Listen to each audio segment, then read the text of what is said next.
Welcome, everyone, and thank you for supporting the Pumpkin Ball. Since the Pumpkin Ball is a fall tradition and we can't be together this year, we thought we'd bring a fall tradition to you and your family as a way to show our gratitude.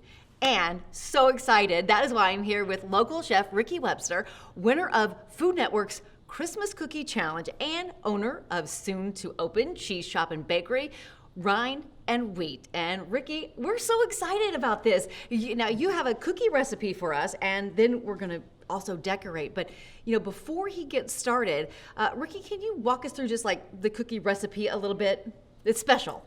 It is a special cookie recipe. I did win Christmas Cookie Challenge, and that is the recipe I used on the show. So you're just gonna start out, we have the recipe for you already, and it's very straightforward. It's a straightforward cookie recipe. You're gonna cream the butter and sugar together, and then you're gonna add your flavorings. In this one here, we did vanilla bean, so it's just that nice warming vanilla taste. And but you can do lemon zest, orange zest, some nutmeg would be wonderful for fall time, some cinnamon, kind of have fun with it. And that's where you get to play and be creative. But don't mess with the measurements on the recipe because they are, I guess, a winning recipe. I would say so. And I would just ask, my cookies often come out a little flat. Yours are perfect. It's all in the rolling technique. So a little tip I can give you is that once you're done creaming your butter and sugar, you add your flour and your eggs. Make sure it just comes together nice and smooth, and then wrap it in a piece of parchment paper or plastic wrap. Leave it in the fridge for at least an hour, if not overnight. If you leave it overnight, the sugars in the recipe kind of melt together and caramelize and get nice and it just gives you that nice little crunch on the edge and the chew in the center. Okay, so be patient. Be patient with it. Do it a day ahead. But when you roll it out, don't roll too thin. So these are about probably 1/4 of an inch. Yeah. We roll it out. There's also not a lot of leavening in this cookie, which is baking powder, baking soda, something like that. There's not a ton. It's very small amount. So when you roll it out that thickness, it's going to just do its thing and bake, just puff slightly, but that gives you a nice, chewy, delicious, buttery cookie. Oh, I would really want to eat this even before it has icing on it. And another thing I do want to ask you about is the actual doneness. Because I will, one batch might be too, raw. One is overcooked. How do I know it's just right? So the way that I like is when it hints at brown on the edge, it immediately comes out. And the cookie is still pretty pale, as you can see. But the underside is nice and caramely. But if you like your cookies crunchier, which I do love a crunchy sugar cookie with like a cup of coffee or tea, or some people like their cookies super cakey. Yeah. What I would recommend is do a few at first, load your baking tray, watch that oven like a hawk, and as soon as you see it hint at where you like it, pull it out and remember that time. Okay. Every batch you do after that, set that timer, and there you go. It's your preference. It is. Okay, and do you do parchment paper on the cookie sheet, or you just? Yep, you could do parchment paper or Silpat, which the Silpat is that silicone flexible mat that a lot of us have. If you don't have it, parchment's great, and I love parchment paper myself. It gives you a little bit of a crunchier bottom on your cookie, which I like that. All right, and one more question before we dive right in here. The cooling process. Do you have to have a rack? You can leave them on the sheet pan, or if you're afraid that you might have taken them a little too far, just pull them off and put them on a new sheet pan, put them on parchment on your countertop, something to get them off that hot pan, because they will continue to cook on that hot pan. Good to know. Yep. Okay, let's decorate. So today, of course, it's the pumpkin ball, so we're going to make a classic pumpkin based off of what we see in front of us. There's just that nice orange jack-o'-lantern with the green stem. We have one that's already been done here because this is a 2-step cookie recipe. Yes. We've also provided a royal icing recipe for you at home. And you can make this. This one is super simple as well. So you're gonna start with your orange. Okay. And you're gonna kind of mimic what we did here, which you're going to pipe not super close to the edge. Okay. In case it melts a little bit, right? We wanna make sure there's room there. So you're going to start by piping what's called like a dam, right? Like a water dam. And that's gonna prevent any of that cookie icing from spreading outward. Okay. Once you line that, you can fill it in with the same consistency icing. Okay. Should I go for it? Yeah. Yep.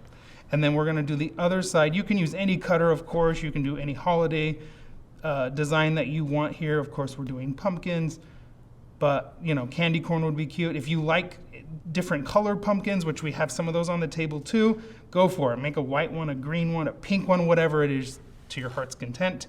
And once we have that, then we're gonna let this kind of crust over. And Robin jumped into the center section of that one, which is perfectly fine, because that's my next process on the one that I already let crust over. I jumped ahead. I got too excited. You're totally good though, because that's what we're gonna do next. Give that cookie a little shake. Yeah. And that's gonna make it so that those bumps and lumps of that icing kind of smooth right out. Okay, yeah. I got really excited there, didn't I? Okay. Yeah, you're good. I'm gonna go back. But again, that's just this design. So now I'm gonna take that center section of mine, kind of pipe a little edge on that, and then fill it in. Yours looks so much prettier, and maybe you've done this a time or two. I think I've had a little bit of practice. And then once we get it filled in nicely, like I said, we can kind of give it a little shake, and that's going to make it so that everything is nice and smooth. So I know we're giving the recipe for this icing.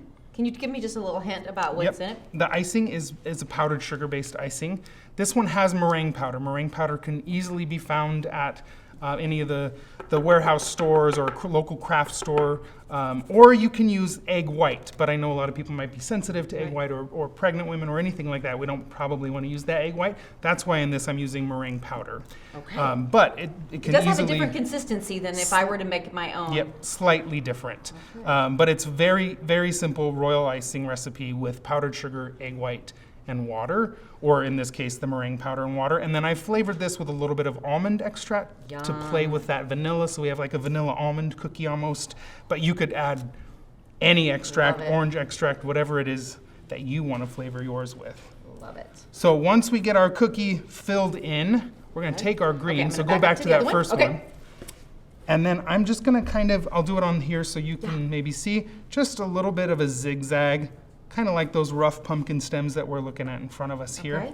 And this is a little bit of a thicker icing. So it all depends on how you like your flooding consistency. These cookies, we want them to be nice and smooth, this icing on here, the orange. But if you don't like that, or if you're afraid that you're gonna put too much liquid or water to thin it out, you can go with a little bit of a thicker, and I mean, pumpkins are not perfect anyway. So you could do the thicker, which is how we have the green, which is gonna give us that bumpy stem. So then you're just going to go back and forth on that stem until you have a nice outlined top there. And then I'm going to finish it off with just like that whimsical little curly Q, which give yourself a little practice there. That's fancy. And then there we have our little holiday pumpkin cookie. You could put sprinkles on this, sugar, sanding sugar, whatever you like to kind of take it over the edge and go crazy with it. Some M&Ms or little, they even have like little candy eyes that you can buy in the store already done. That way you don't have to pipe them yourself, and it can make you look like you have a little jack-o'-lantern. But I like the simplicity of that. It tends to look a little classy, like our pumpkin ball. Yeah, very classy. I would say yours definitely Hold wins it up, I this. want to see. Yours wins this contest. I didn't fill mine in that great. But I kind of like that too. That's an option, and a lot of people do that because they like the separation a little bit more. I vote for yours. I'd eat yours before I'd eat this one. They're gonna taste the same. Are you sure? Yep, you're I think all the good. prettier they are, sometimes the better they taste. I mean, we eat with our eyes first, but this is so fun, and this is something that I think even I could do at home. absolutely. I believe in you. And you can always, give me a call if you need any assistance. Thank you. Come down to the shop and I'll give you a lesson. Where's the shop? The shop is located at 1516 West Riverside, which is in the same building with Fern and Ladder Coffee. Oh, perfect. Right across the exactly hall. Where it is. Yep. Oh my gosh, these will go great with a steaming cup of coffee. They certainly would. All right, Ricky, you're the best, and we really got some great tips from our award-winning chef. All right, Ricky, they look awesome. I cannot wait to try this at home with my own family. I'm gonna be a pro now. And so will you. And we are so grateful for your support of the Pumpkin Ball, and of course for Vanessa Behan and Sacred Heart Children's Hospital. Have a great holiday.